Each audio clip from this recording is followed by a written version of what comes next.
يا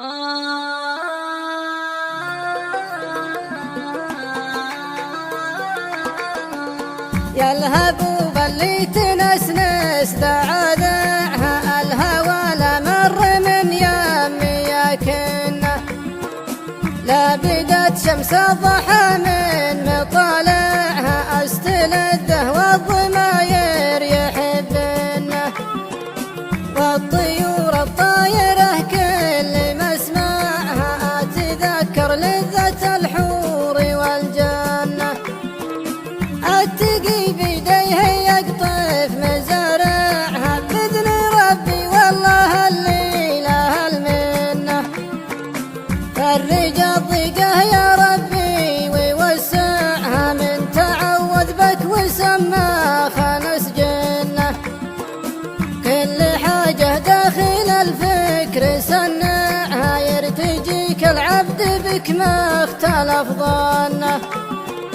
والقرابة فيك يا الله ما نقطعها ما نصد ونشغل الخط إلى رنه،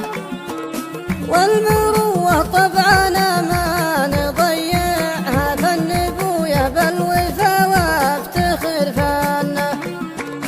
يكرم ضيوفه ذبيحه ويشبعها بعد رويه ومن علومه ومن بنه، والعرب في شح والجوع لذاعها يضع المحماس بالنجر ويدنه،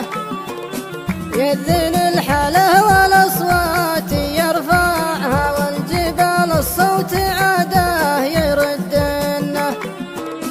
في فجوج وساعي عذبه ما ربعها الأوادم والحياوين يوحنه،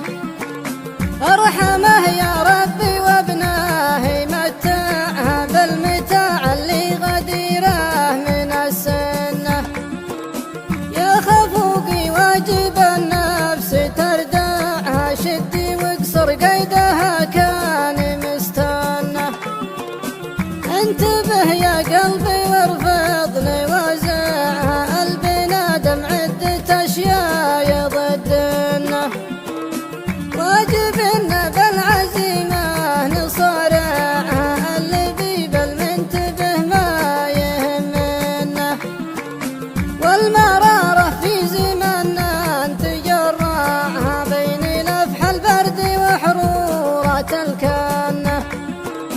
دفة ماني بعرف دوافعها المعاني للمحل البهلانة، احجز النفس العزيز